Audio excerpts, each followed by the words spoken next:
দর্শক, কারফিউতে রাজধানীর পরিস্থিতি আপনাদেরকে জানাবো। পল্টন এলাকায় রয়েছেন সহকর্মী আনোয়ার হোসেন, আমরা চলে যাচ্ছি তার কাছে। আনোয়ার, একে তো আজকে সাপ্তাহিক ছুটির দিন, এর মধ্যে কারফিউ শিথিল সময় চলছে, রাজধানীর কি পরিস্থিতি দেখছেন?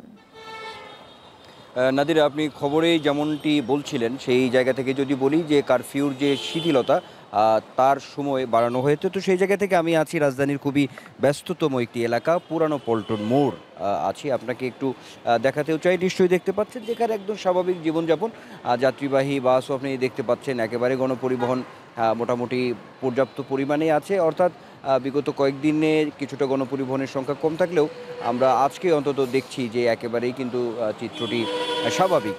আর সেই জায়গা থেকে আজকে ছুটির দিন, কিছুটা এমনিতেও নাগরিক জীবন বা কর্মব্যস্ততার জায়গাটি একেবারেই কম থাকে। তো তারপরেও স্বাভাবিক যে জনজীবনের যে জীবনযাত্রা, নাগরিক জীবন, তো সেই জায়গা থেকে একেবারেই স্বাভাবিক আছে।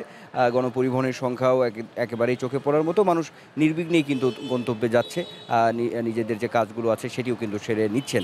আর একই সঙ্গে আইনশৃঙ্খলা রক্ষাকারী বাহিনীর, বিশেষ করে পুলিশ সদস্যরা কিন্তু বিভিন্ন পয়েন্টে, আমি পল্টন এলাকায় আমি দেখেছি বেশ কয়েকটি পয়েন্টে কিন্তু এখানে আছেন। আবার কোনো কোনো জায়গায় দেখেছি যে কিছুটা দু একজন হয়তো একটু তল্লাশির মধ্য দিয়েও, বিশেষ করে মোটর বাইক বা দু একটি যানবাহন তল্লাশির মধ্য দিয়েও কিন্তু তারা আসলে ছাড়ছেন দু একটি যানবাহন। একই সঙ্গে বিজিবির সদস্যরাও আছেন দেখেছি, সেই সঙ্গে দেখেছি যে সেনাবাহিনীর সদস্যরাও কিন্তু বেশ দু একটি পয়েন্টে কিন্তু আছেন। তো সব মিলিয়ে যদি বলি তাহলে নাদিরা বলতে হবে যে কারফিউ চলছে, যদিও শিথিল করা হয়েছে, শিথিলের সময় বাড়ানো হয়েছে। তো সেই জায়গা থেকে একেবারেই এই ঢাকার এই এলাকায়, বিশেষ করে পুরানো পল্টন থেকে শুরু করে বায়তুল মুকাররম, এই এলাকায় একেবারে একটি স্বাভাবিক জীবনযাপন চলছে।